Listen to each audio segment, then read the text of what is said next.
Bridge Snake Station here. Hello, YouTube. Before I just give you a brief intro. Anybody's allowed to reuse this content, but please, if I just uh, politely ask if you could just acknowledge that, just put in my channel link, just to acknowledge that this is my content, and you're welcome to use it if you want to. If you want to learn about snakes and snake people and anything associated with snakes in history. And this video is going to be about different expressions, well, basically sayings about snakes, whether it be known, unknown, or even lesser known, but also a lot of history, things in different cultures, and whether it be different expressions that are derived from different religions in the world, or a saying about, how a snake and snakes, how they represent different forms of deception, how, like the snake oil salesman, and how people act like a snake, and just the symbology, the different symbols, the symbolism behind snakes and snakes on their own, and different other visual things in history associated with snakes, and what the beliefs are about snakes, how they can represent, good, bad, and how they can represent anything sometimes. Right, on the video, everybody, it's just going to load up. And feel free to leave your comments in the video. Sure, here are some historical stories and objects associated with snakes and their metaphorical use in sayings or expressions. 1. Historical event, Battle of Marathon. 400 and Nigel context. The battle was fought between Greece and the Persian Empire, where runner Phidippides ran from Marathon to Athens to announce a Greek victory. Snake metaphor. In Greek mythology, snakes were associated with healing and fertility, so Phidippides' journey could symbolize rebirth and renewal. 1. Historical figure. Historical context. Cleopatra was the last pharaoh of ancient Egypt. It's quite interesting. I haven't heard of those things before. Certainly. Here are some alternative words or phrases that could convey similar meanings to common sayings in a clearer or more accessible way. 1. A penny for your thoughts, what's on your mind? 2. Break a leg, good luck. 3. Blood is thicker than water, family is important. 4. Let the cat out of the bag, reveal a secret. 5. One good turn deserves another returns good deeds. It's all Greek to me. I don't understand.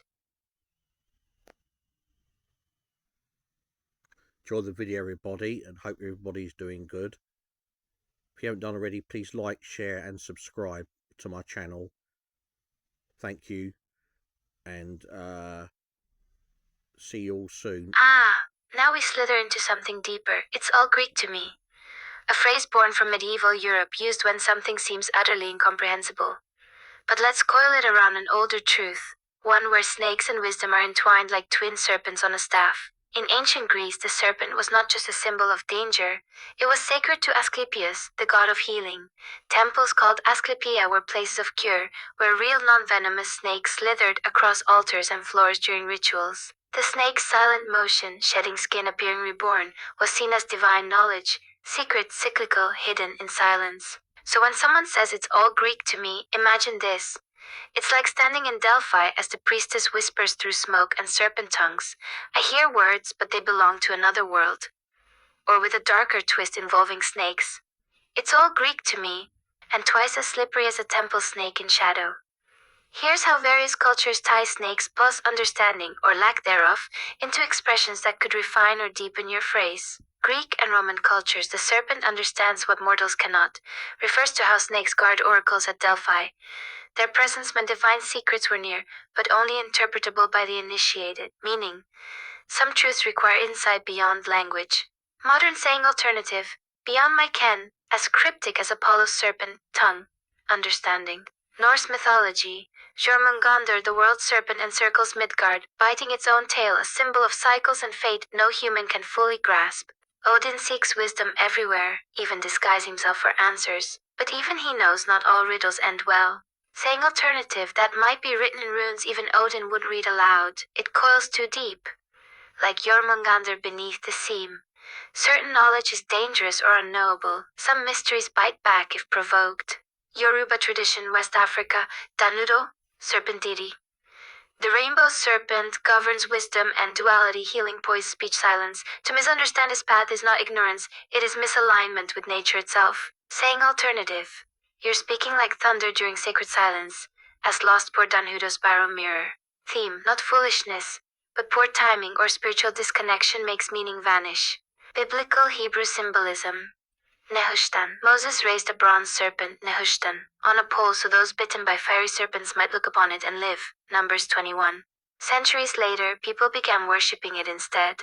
A holy object turned idolatrous snake cult until King Hezekiah destroyed it. A paradoxical image, a cure mistaken for evil, truth disguised as threat. Saying alternative. Your words feel like looking at Nehushtan, 1 minute salvation, the next idolatry. I don't know whether I should fear them more than ignore them. Theme.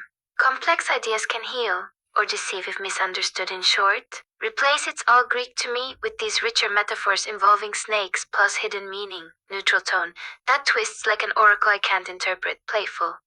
Sounds smart, but I'll need Hermes' staff just to follow that trail. Hermes, the messenger, with Caduceus' dual snake staff. Humble admission. I'm staring at scripture written by vipers. I see patterns but no sense yet. Because sometimes, confusion isn't failure. Sometimes you're just standing too close to something old, wise, and very much alive. Like any good story told under moonlight. By someone whose eyes gleam slightly too long after dark.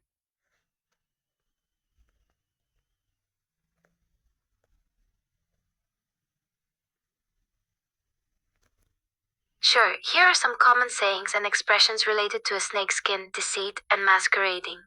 1. A snake in the grass refers to a deceptive or untrustworthy person in your midst. 2. A two-faced snake refers to someone who acts differently in different situations or towards different people. 3. Snake oil salesman refers to a liar or con artist. 4. To shed one's skin to show one's true colors refers to abandoning the pretense and revealing one's true nature or intentions.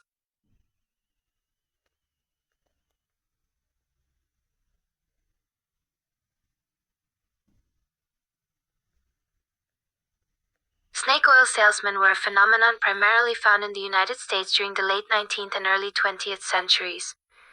They were known for selling fake or exaggerated remedies, which they claimed could cure a wide variety of ailments. Snake oil salesmen typically worked individually or in small teams of 2 or 3 people. They would travel from town to town setting up makeshift stands or tents to promote and sell their products. They used various tactics to attract customers and make sales, including 1. Making grandiose claims about the effectiveness of their products. 2. Using dramatic demonstrations or performances to demonstrate the product's effectiveness.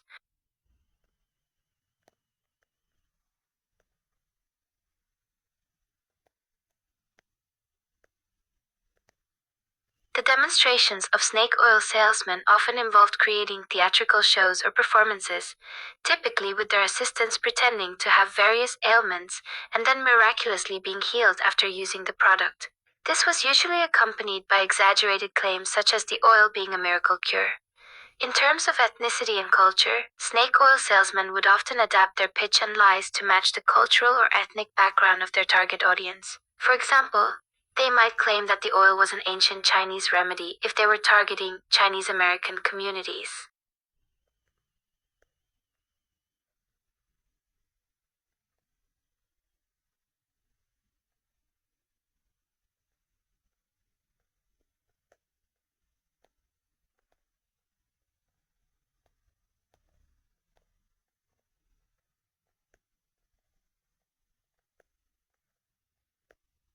When targeting white European-descended audience in 19th and early 20th century America, snake oil salesmen used a potent blend of mystique, pseudoscientific and romanticized exoticism, not by pretending to be something they weren't, but by borrowing the cultural weight of faraway places to sell their lies. They rarely lied about their own ethnicity directly. Instead, they wove a myth around the origin of their remedy, especially snake oil, to make it sound ancient, mysterious, and powerful. Here's how they did it. 1. The Chinese myth. Despite selling mostly to white townsfolk in rural America, many hawked Chinese snake oil as if it were an ancestral cure brought from the East. They claimed it was derived from the fat of Chinese water snakes, which do contain high levels of omega-3s. True.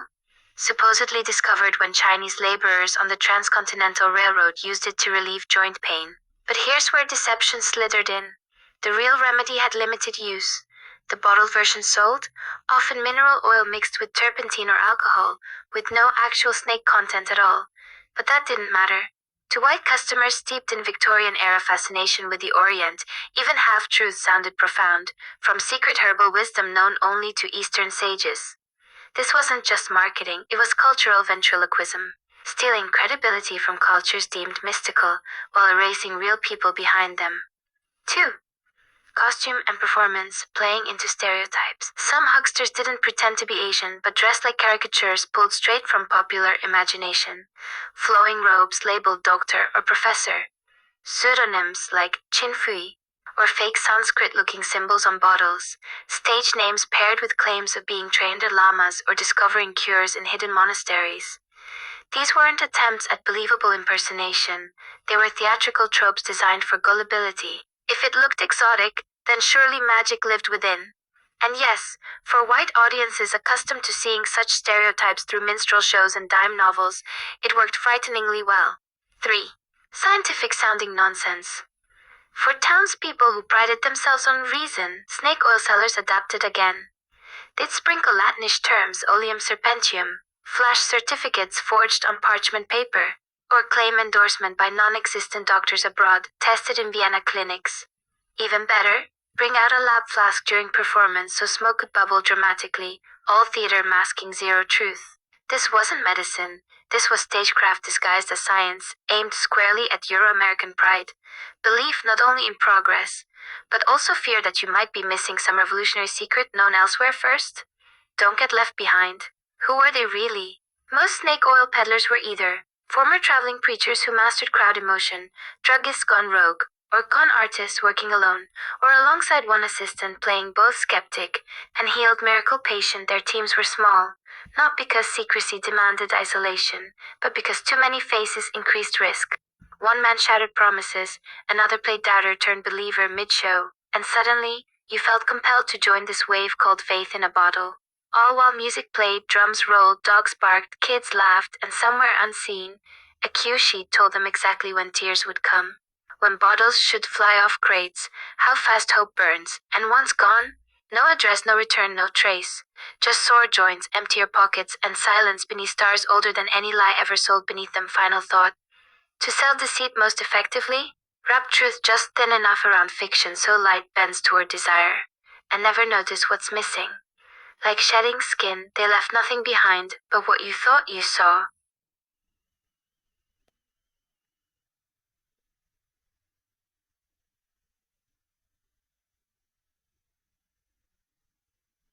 Throughout the historic record and in various cultural symbols and buildings, the image of snakes is often linked with a range of objects, including 1. Weapons, swords, knives, and spears. 2.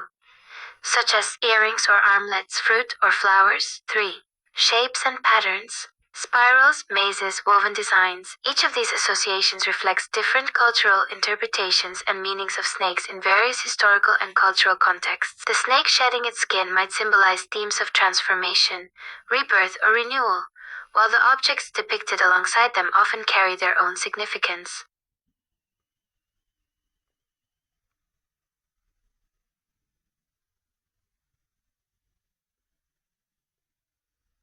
Certain ancient cultures, particularly those associated with the worship and veneration of snakes, have depicted 3 snakes in their sacred mazes. These mazes can represent various spiritual or religious concepts, depending on the cultural context. Here are a few examples. 1. The urderers. In ancient Egypt, is a symbol of the goddess Wajet, the patron deity of the lower part of Egypt and the protector of kings. The urderers is often depicted as a cobra rising up in two feathers, flanked by two uraei.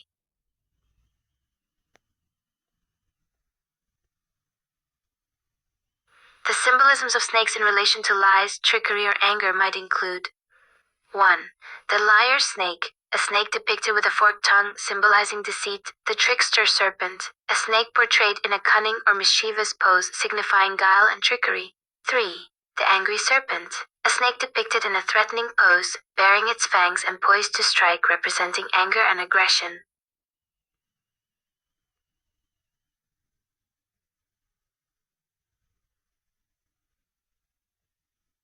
Here are some old historical sayings, symbols, and names relating to serpent snakes. Sayings 1. A snake in the grass, a sly or deceptive person. 2.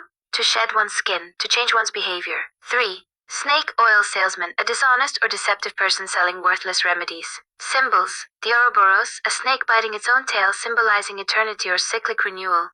The caduceus, the staff of Hermes, often depicted with two snakes wrapped around it.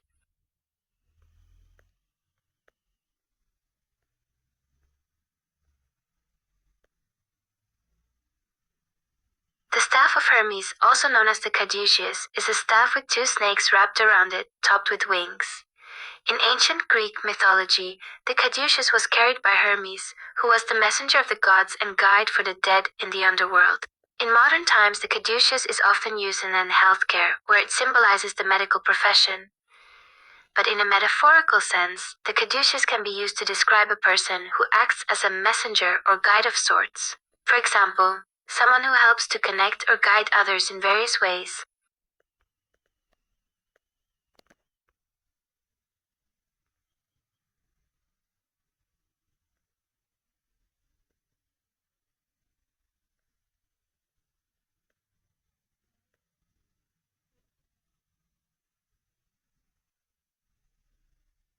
The three snakes or multi-headed serpents have often symbolized deception and dishonesty in various mythologies and cultural symbols. Here are a few examples. 1. The Hydra.